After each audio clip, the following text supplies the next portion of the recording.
Mari kita berdoa. Terima kasih Bapa, terima kasih Tuhan Yesus, terima kasih Roh Kudus. Sebentar kami akan mendengarkan sebagian daripada kebenaran firman-Mu ya Bapa. Sebelum itu segala puji, hormat, syukur kami naikkan kepadamu Bapa, kepadamu Tuhan Yesus dan kepadamu Roh Kudus, karena Engkaulah Allah Tritunggal kami yang Esa.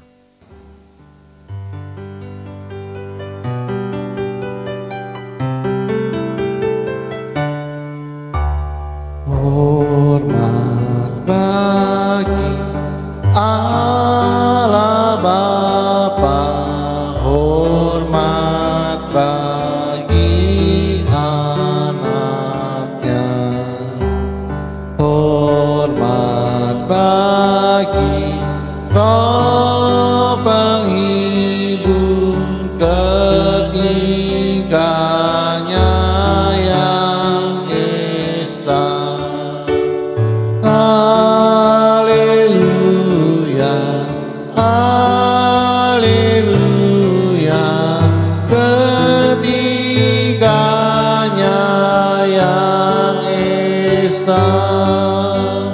Haleluya, haleluya, ketiganya yang Esa. Ketiganya yang Esa, ketiganya yang Esa.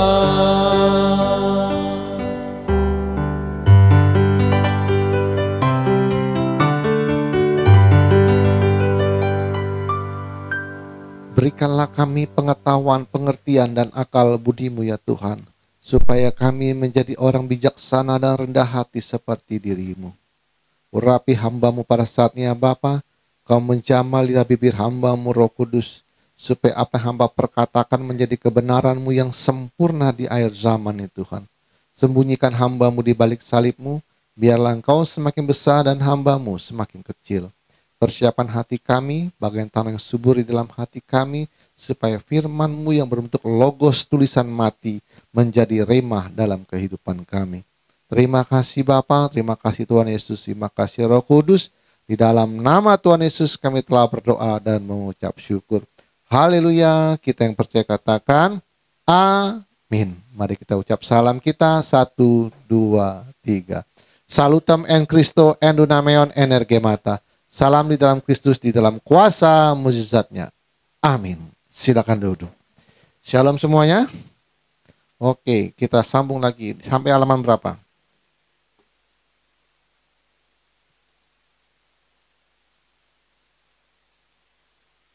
Dari mana kita ya?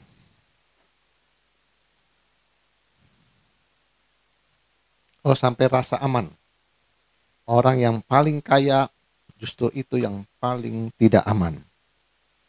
Saya semakin hari, semakin visi semakin tua, saya ngelihat apa yang dilakukan gereja-gereja sekarang, saya lebih ikhlas, legowo saya.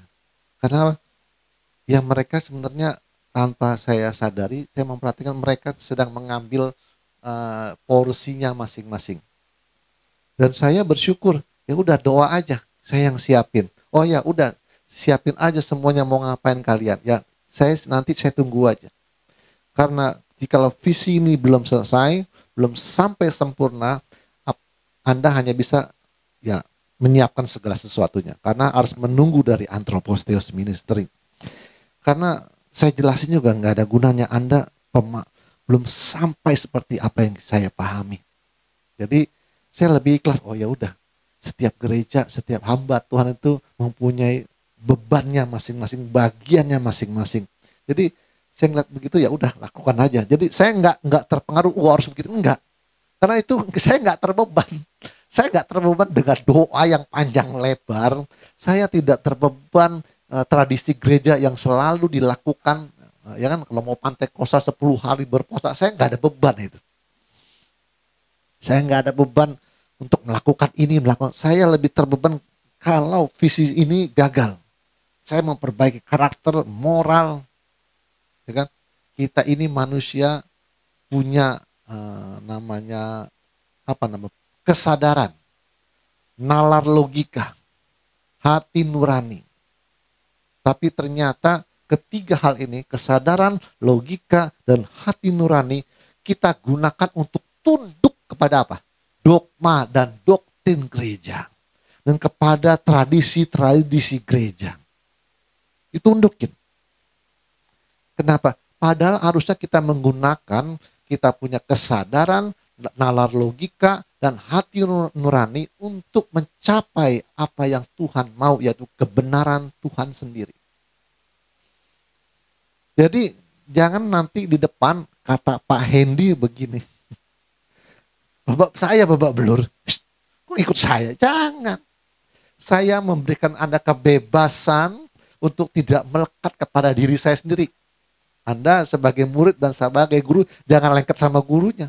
Tapi Anda harus punya kesadaran, kebebasan, kebijaksanaan, dan pemikiran sendiri. Ya kan setiap orang punya pemikiran, yang penting dia tidak lari daripada visi itu sendiri. Dia tidak lari kepada aturan-aturan yang Tuhan tetapkan. Tuhan itu punya undang-undang yang kita tidak boleh keluar dari rel. Manusia itu sekarang sedang menuntut apa? Kebebasan. Sedangkan di dalam Tuhan tidak ada yang namanya sebebas-bebasnya. Wah, hidup bebas, babak belur. Yang namanya disebut akal budi adalah kita hidup dikekang oleh aturan-aturan Tuhan yang tidak boleh dilanggar. Tuhan sebenarnya, banyak gereja tidak terbuka. Dengan kita melakukan segala perintah Tuhan, sebenarnya kita sedang mencapai apa yang menjadi kekudusannya Allah. Nangkap belum? Kalau Anda keluar dari rel, berarti Anda tidak suci. Anda tidak kudus. Inilah sebenarnya, oh Tuhan itu Allah yang suci, Allah Maha yang kudus, kita tidak mungkin mencapai. Anda pengertiannya belum sampai. Waktu Anda mentaati segala perintahnya, Anda sedang mencapai kekudusannya Allah. Tuhan itu tuh tidak ada pelanggaran selama hidup 33,5 tahun. Itu tidak ada pelanggaran. Itu namanya standar daripada kekudusan, kebenaran, dan kebaikan Allah. Ya, itu dia. Kita, kemarin saya dengar khotbah, ya semangatnya sih boleh. Kita harus mencapai kebenarannya Allah, firman Allah. Saya berpikir kalau kita berkuat pegang kepada firman Tuhan, maka kita akan diubah. Saya bilang, itu firman yang seperti apa yang sedang dijelaskan? Enggak jelas. Sering begitu. Ya firman Allah yang saya mau pegang itu seperti apa? Kita akan diubahkan, katanya. Ya firman seperti apa yang mengubahkan saya?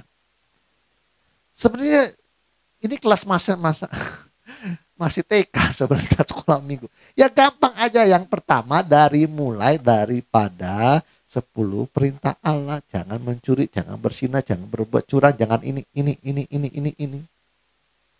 Jangan mencuri, jangan maki orang. Semuanya datang timbul dari segala pikiran jahat dari hati, timbul dari segala perzinahan. Itu semuanya dilakukan.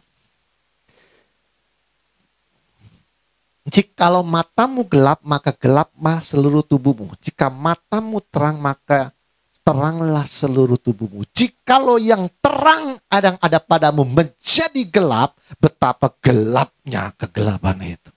Terang itu berbicara tentang nur, artinya nurani, nur cahaya atau terang. Jadi dia mau berkata, jikalau terang pada padamu. Bukan ini lagi ngomong Yesus nih. Terang ada penuhnya, nurani yang ada padamu itu menjadi gelap. Jalan lu ngalor ngidul kemana-mana. Betapa gelapnya kegelapan. Makanya saya selalu bicara tentang apa? Firman Tuhan, nalar logika, hati nurani. Saya selalu mengulang-ulang itu. Karena antara logika, saudara hati dan Tuhan ini adalah homoius nih, segitiga nih. Firman Tuhan, logika, dan hati nurani harus sama jalannya nih. Kalau ketiga ini jalannya nggak sama, pasti ada yang salah. Orang terlalu berpatok kepada firman Tuhan, tapi hati nurani pertimbangannya nggak jalan. Makanya kita Kristen selalu hajar terus tanpa ada tempo seliru, hajar terus. Nggak boleh, memang firman Tuhannya benar, tapi penerapannya ini yang salah, Pak. Penerapan yang salah, karena hati nuraninya nggak jalan. Ya kayak gini, kalau Anda berpikir secara logika, Goliat itu adalah musuhnya pasukan tentara Allah. Ya kan, Goliat dari Filistin, lawan si Daud pakai batu. Kalau ditanya, pasti orang akan bertanya Goliat masuk neraka, karena musuhan dengan Allah. Kan gitu. Saya bilang, belum tentu Goliat itu masuk neraka loh.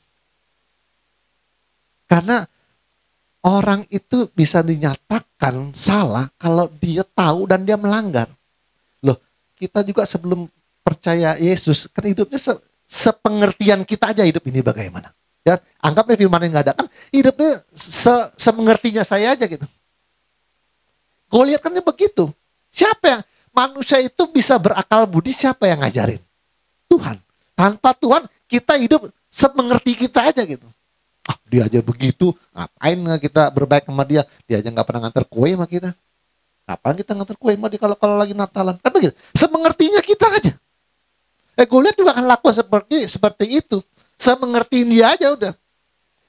Nah, menurut dia Israel itu adalah musuh dia. Dia kan Filistin, ya lawan. Jangan ngomong tentang surga neraka, tentang Goliat. Tuhan melalui Goliat, dia hanya mau menunjukkan tentang kemuliaan dan keagungannya dan kekuasaannya. Dia mau menyatakan siapapun manusia yang bersama dia akan menang. Masalah Goliat ke neraka atau surga itu urusan saya. Urusannya Tuhan. Walaupun dia dibunuh baut, dipenggal kepala, belum tentu ke neraka. Dia hanya menunjukkan kepada manusia yang dididik dan manusia tidak. Ya, aku nunjukin kepada kemuliaanku. Bahwa kalau lu mengandalkan kekuatan sendiri, lu gak bakal menang. Jadi dia sedang mendidik siapa? Israel ini selalu harus hatinya terpaut kepada Tuhan. Masalah surga neraka itu urusan Tuhan nanti. Sekarang lagi gini. Kain masuk neraka nggak? Kain. Ayo. Dasarnya apa? Mau ketok palu Kain itu masuk neraka. Dasarnya apa? Di zaman itu belum ada undang-undang. Membunuh itu salah. Dia merasa marah, saya bunuh. Cuma waktu itu Tuhan sudah nginget tentang hati nuraninya. Kalau mukamu muram, kalau engkau ingin berbuat jahat, maka mukamu akan muram. Jadi dia sedang ngetok hati nurani, makanya nggak pakai undang-undang, ketok aja. Tapi karena marahnya sudah menguasai dia bunuh. Tapi kalau ditanya, nanti waktu anggap dia nanti di akhirat nanti di sidang, dia akan tanya, emang salah, emang membunuh itu salah ya Tuhan ya? Undang-undangnya di mana? Kan begitu. Orang bisa dinyatakan salah kalau ada peraturan yang dia langgar. Kalau tidak. Jadi dia udah bunuh, Tuhan hukum dia nggak? Enggak. Waktu dia, kalau gitu nanti orang kalau ketemu saya, orang bunuh saya dong Tuhan. Enggak. Dia kasih tanda supaya orang tidak bunuh dia. Tuh mana dilindungi lagi. Enggak dihukum. Tuhan tuh sayang sama Kain. Cuma perbuatanmu itu salah, Tuhan. Cuma lu mengerti aja, lu masih zaman purba soalnya. Jadi orang zaman sekarang yang berbuat jahat dan tidak sadar bahwa itu adalah salah, itu masih hidup zaman purba. Saya kasih tahu. Pak, selesai sama dia Pak. Ya, bodoh amat lah sama dia. Jangan begitu. Nggak mau tahu saya. Ya, orang yang seperti itu kan nggak tahu bahwa apa yang dilakukan itu salah. Yang begitu tuh salah loh. Yang nggak mau tahu mati-matilah itu salah sebenarnya. Cuma banyak orang nggak paham, ya udah emang tingkat rohanimu masih setingkatnya Kain di zaman purba itu. Saya nggak tahu, saya salah tangkap apa tidak salah tangkap ya. Karena ya saya kemarin saya lihat orang tanya tentang rokok ya. Rokok ilegal lah. Dia bilang, saya rokok ini, dia bilang. Rokok A. Dia bilang, nggak jual. Itu rokok ilegal. Barang ilegal itu haram. Dilarang agama. Itu perbuatan dosa. Dia jawab saya, masa sih?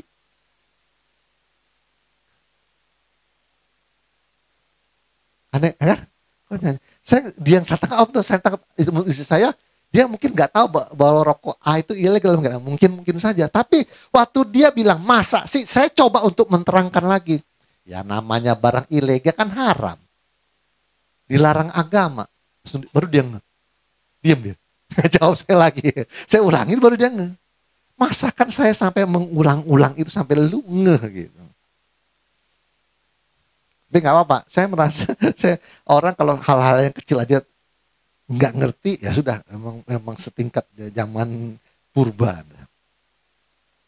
Oke, sampai mana nih?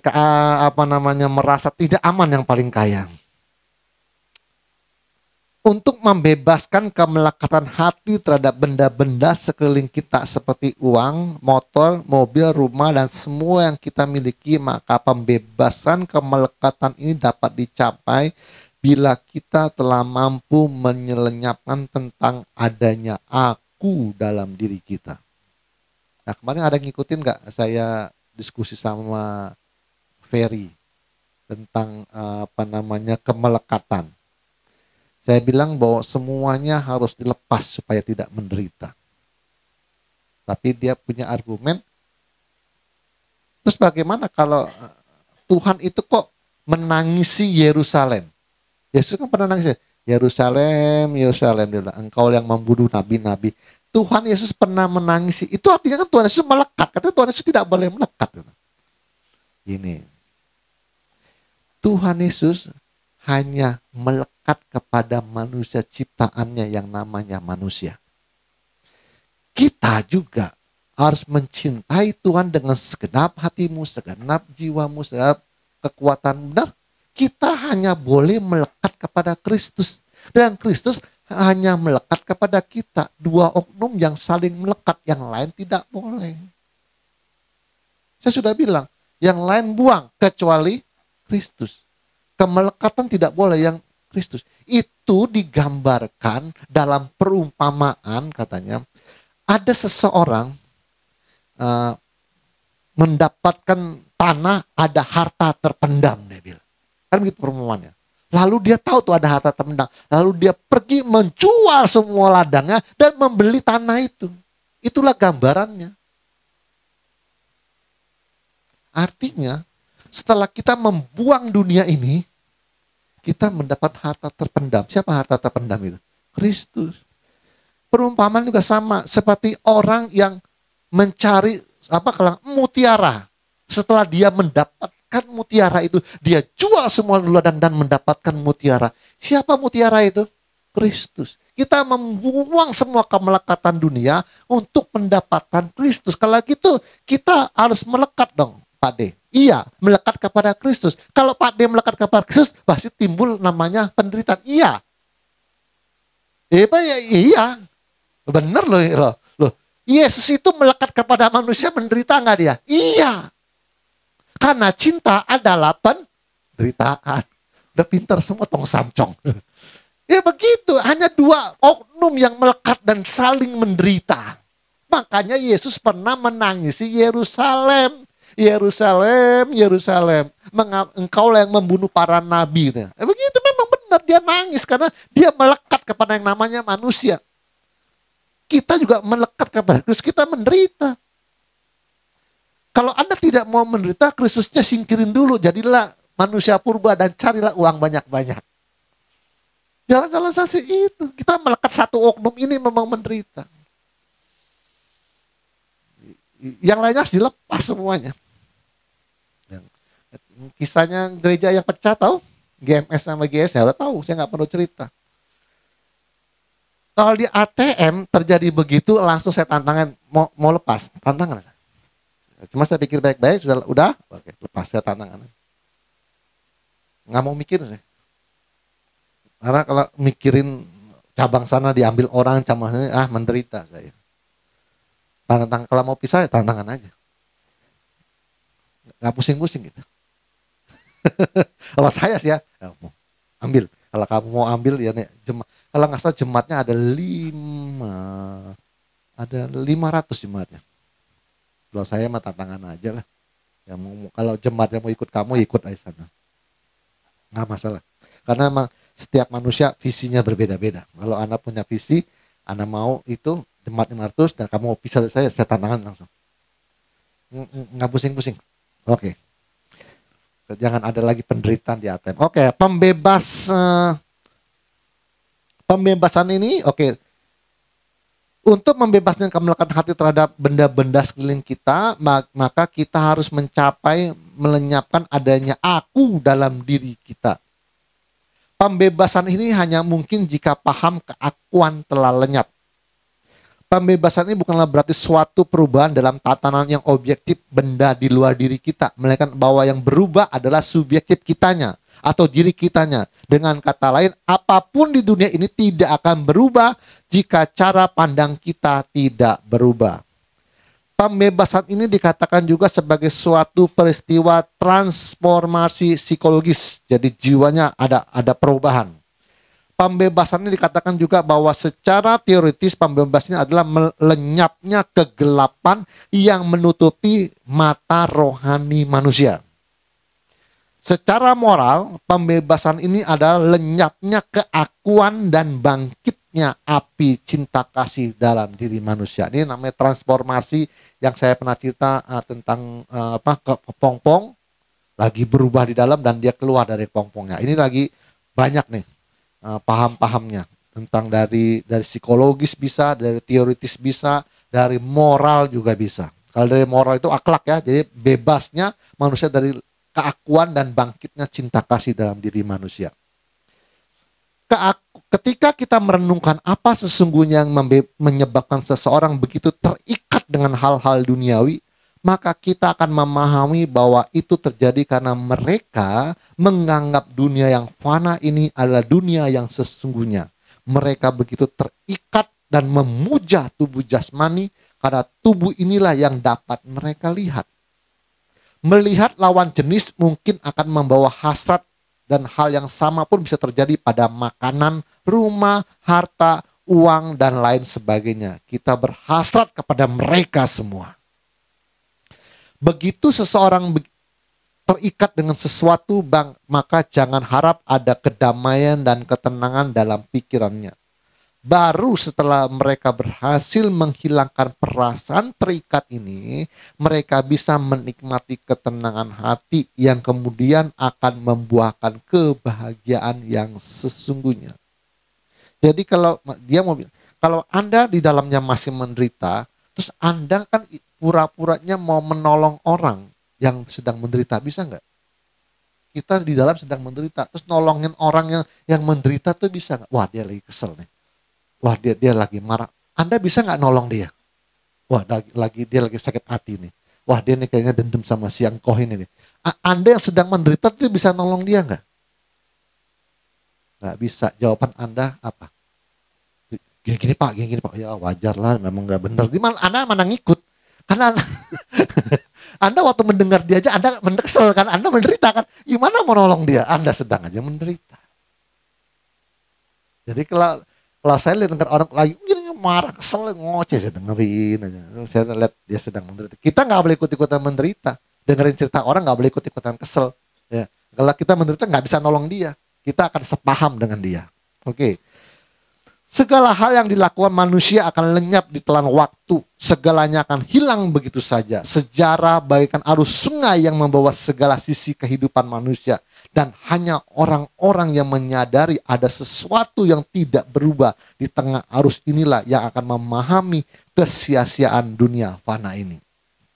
Salah satu contoh yang sering terjadi dan tidak kita sadari, banyak para hamba Tuhan yang lulus S1 sarjana teologi selalu bangga akan gelarnya yang STH itu.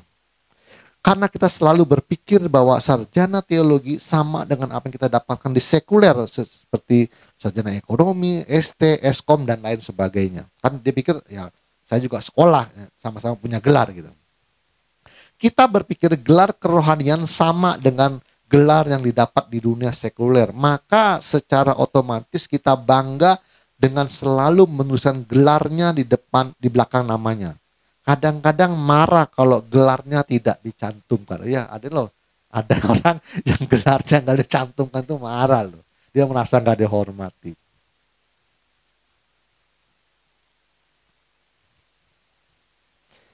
ini nggak, Anda nggak nyambung nggak ya? Saya ada bagian nggak nyambung di sini loh saya. Ada yang kehilangan ini. Berarti ngeprintnya salah saya. Ya, benar ya, nggak nyambung sama. Iya, kayaknya ada yang salah print saya.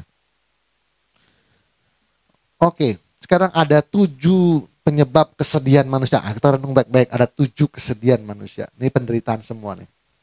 Pertama adalah bayi yang baru lahir, ia menangis karena merasakan hawa di sekitarnya tidak hangat seperti di perut ibunya. Jadi dia merasa tidak nyaman, nangis, sedih dia. Oe, oe, oe.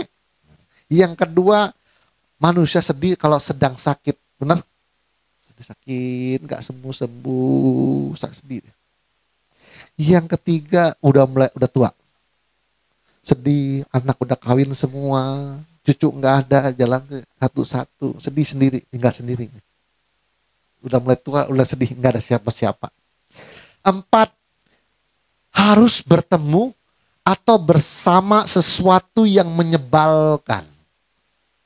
Apa artinya? Ayo.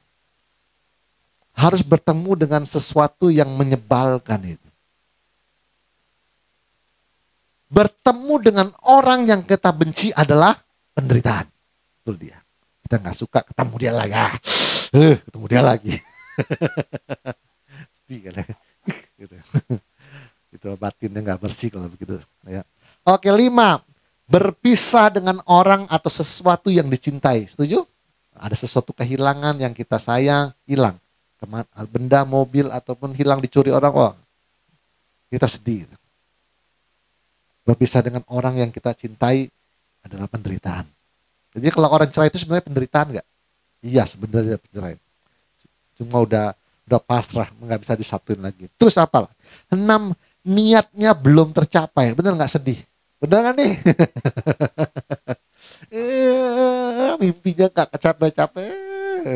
Sedih kayaknya. Berapa tahun lagi sih Tuhan saya ini sampai ke sana ya. Sedih gitu. Yang ke-7 adalah mau meninggal dunia. Orang kalau matinya mendadak memang nggak sempat sedih. Tapi kalau matinya dia tahu nih bakal mati. Dia tahu bakal mati. Itu dia sedih. Sebentar lagi dia bilang, apalagi dokter, tante udah stadium 4. Umur tante tinggal berapa minggu lagi. Tuh dia udah mulai sedih dia. Sebentar dia tahu sebentar lagi saya mati. Orang mau mati itu sedih. Oke. Oleh karena itulah manusia harus membebaskan dirinya dari kemelekatan dengan dunia ini dan beralih untuk melekatkan dirinya kepada Kristus. Sudah berapa menit? Oke, tambah 5 lagi. Ada 3 jalan pembebasan. Pertama, pembebasan melalui pengendalian diri atau self control. 2, pembebasan melalui pengetahuan luhur, yaitu 12 jalan kebenaran, 12 kata Kristus, 7 pikiran Kristus, 14 pembentukan hati seperti Kristus, dan 9 buah roh. Itu sudah ada kita dalam visi. Terus yang ketiga, pembebasan melalui iman atau keyakinan kepada Tuhan Yesus. Jadi untuk melepaskan semuanya, caranya ada 3 pembebasannya. Ketiga hal di atas dapat diterangkan sebagai berikut. Pembebasan melalui pengendalian diri.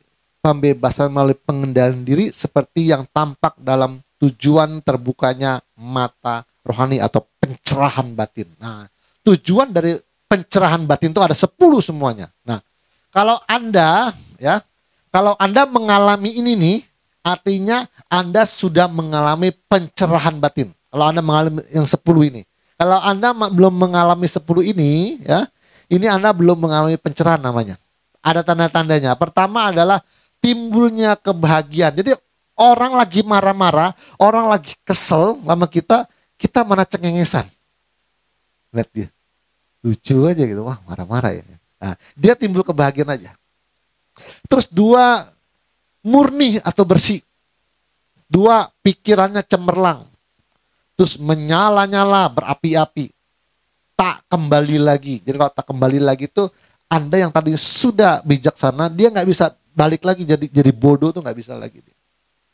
Terus menuju kepada kesempurnaan. 7, mengembangkan belas kasihan. Pikirannya positif. 9 tak tergoyahkan. Jadi kalau ada orang masalah apapun, nggak gampang goyah. Ada serangan, dia nggak goyah. Itu 10 tandanya bahwa orang itu sedang mengalami pencerahan batin. Terus 10 adalah timbulnya kebijaksanaan. Nah kalau Anda mengalami yang 10 ini, itu tandanya Anda sudah mengalami pencerahan batin namanya. Oke, terus. Pembebasan ini dicapai dengan usaha yang tekun dalam melenyapkan segala kekotoran hati dan mengumpulkan perbuatan baik serta mengembangkan perbuatan-perbuatan baik berdasarkan petunjuk-petunjuk dari firman Tuhan. Terus adalah yang kedua adalah pembebasan melalui pengetahuan luhur. Nah, pengetahuan ini masuk dalam visinya ATM. Ada 12 jalan kebenaran, 12 karakter kritis, ya, itu semuanya tuh. Itu pengetahuan luhur. 3, terus pembebasan melalui iman dan keyakinan. Pembebasan melalui iman dan keyakinan kepada Tuhan Yesus adalah meyakini bahwa Yesus adalah Tuhan yang patut disembah dan dituruti teladannya. Seperti firman-Nya berkata, Matius 11:29, pikulah kuk yang kupasang dan belajarlah kepadaku karena aku lemah lembut dan rendah hati dan jiwamu akan mendapat ketenangan. Oke, terakhir, tutup. Kita visi di ATM adalah tidak akan pernah melihat lagi bagaimana nabi. Kita tidak akan pernah lagi melihat bagaimana rasul. Yang kita lihat cuma satu, apa? Kristus. Jadi gini, di ATM harus tidak ada lagi yang namanya pemikiran, wah saya mau seperti Kristus. Nabi aja masih bobrok. Orang banyak berpikir, kalau orang berpikir gitu, banyak gereja apa bilang, emangnya kamu lebih hebat dari nabi ya? Kan begitu. Emangnya kamu lebih hebat dari rasul gitu. Loh, kita ini mau seperti rasul apa mau seperti nabi sih? Saya mau seperti gurunya rasul dan gurunya nabi sih. Kan gitu. Visi dari ATM adalah mau sama seperti gurunya para nabi, gurunya para rasul. Tanpa kita sadari kalau kita berpikir bahwa emangnya kamu lebih hebat dari rasul atau hebat dari nabi. Sebenarnya orang yang berkata seperti itu tanpa dia sadari dia sedang merendahkan harkat, martabat, dan derajat manusia. Padahal nabi dan rasul dan pendeta hebat sekalipun itu harkat, martabat, dan derajatnya sama di mata Tuhan. Kalau saya tidak bisa lebih dari nabi, kalau saya tidak bisa lebih dari rasul, itu saya mau seperti apa? Nggak boleh ada batasnya. Batasnya nabi nggak boleh lewatin, batasnya rasul nggak bisa dilewatin. Maksudnya pokoknya semua perbuatan nabi, akhlaknya, perbuatannya, perkataannya, kebaikannya, mukjizatnya, semua nggak boleh lewat dari nabi sama rasul lah begitu. Kalau saya nggak bisa dibatasi itu, gimana saya mau seperti Yesus? Terbatas oleh akhlaknya nabi sama rasul sama mukjizatnya. Kalau Musa misalnya bisa membelah laut, masa saya nggak boleh belah laut? Enggak. Kalau Musa bisa ketok batu keluar air, masa ATM nggak bisa ketok air dalam air, nggak boleh lewat dari situ? Nah, itulah makanya inilah yang saya maksud tadi. Kita ini terlalu terikat dengan hal itu. Kita tuh harus melekat kepada Kristus, bukan kepada nabi, bukan kepada rasul. Tapi memang orang yang nggak ngerti, kemana Pak nggak ngerti. Kalau nggak ngerti dia bilang, sombong bener ATM dia, mau lebih dari nabi, dari rasul. Karena gitu, itu maka saya udah bilang, dijelasin bukan Anda nggak ngerti saya. Visi saya itu menjadi seperti Yesus, bukan seperti nabi, bukan seperti rasul. Rasul sama nabi kalau kita cari, bobroknya ketemu nggak Pak? Kita jujur nih, nabi sama rasul kalau gue cari bobroknya ketemu nggak? Cuma Yesus yang dicari bobroknya itu nggak ketemu. Sampai Pilatus bilang, dia bilang apa? Percayakah engkau bahwa aku dapat membebaskan engkau dan menyalibkan engkau? Tuhan jawab, sesungguhnya aku berkata kepadamu, kalau kuasa itu tidak diberikan dari atas, kau tidak berkuasa sedikit pun kepada aku. Pilatus cek, tidak aku temukan kesalahan apapun pada orang ini yang pantas untuk hukuman mati. Dia aja nggak ketemu tuh. Satu-satunya manusia, nih saya nggak ngomong Tuhan dulu nih ya, satu-satunya manusia yang lahir dari seorang perempuan, benar lahir perempuan Yesus, oke? Dengar nih, satu-satunya manusia yang keluar dari seorang perempuan dan tidak dinyatakan pernah bersalah, tidak berdosa, hanya Tuhan Yesus. Artinya saya akan mencontoh satu-satunya manusia ini. Tidak yang lain. Jadi kalau saya berkata bahwa kita bisa akhlaknya, mukjizatnya bisa melebihi nabi, yes. Kalau saya berkata bahwa akhlak dan mukjizatnya bisa lebih dari Rasul, ya. Karena saya mau sama seperti Yesus.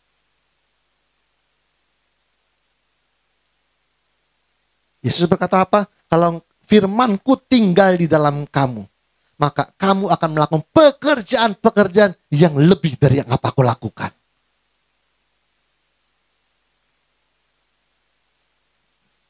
Di Alkitab belum tercatat Yesus pernah manjangin tangan. Benar kan?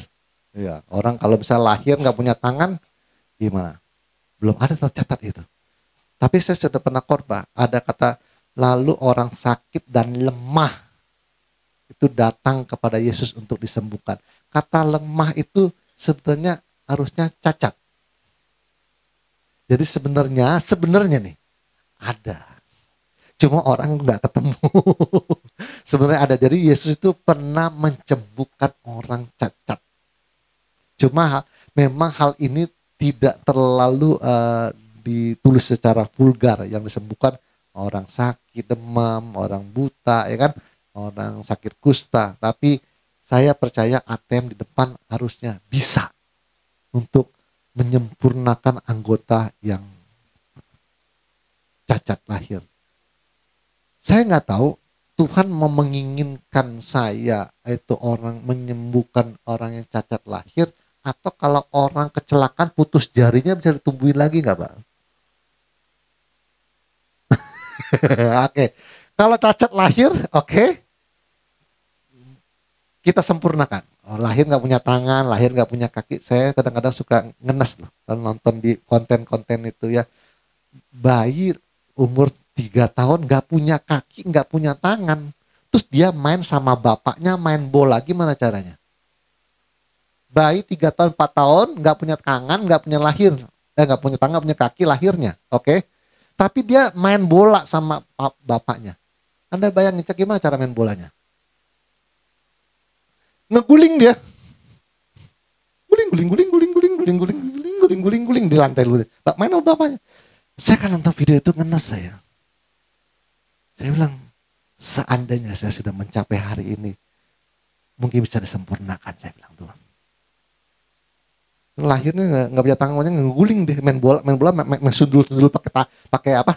Pakai kepala deh, sundul guling gitu. Kadang-kadang kasihan juga saya, ngenes saya. Nah, itulah nanti ke depan. Yang mau berdoa, berdoalah. Yang mau ibadah, ibadahlah. Kita ATM, diam dulu dan mempersiapkan segala sesuatunya. Tuhan Yesus memberkati. Mari kita berdoa. Terima kasih Bapa, terima kasih Tuhan Yesus, terima kasih Roh Kudus, hamba-Mu telah selesai ya Tuhan. Berikan kami kesehatan Tuhan, berikan kami juga kekuatan-Mu Tuhan untuk kami sampai di minggu depan untuk mendengarkan daripada kebenaran firman-Mu ya Bapa. Terima kasih Bapa, terima kasih Tuhan Yesus, terima kasih Roh Kudus. Di dalam nama Tuhan Yesus kami telah berdoa dan mengucap syukur. Haleluya, kita yang percaya katakan amin. Tuhan Yesus memberkati.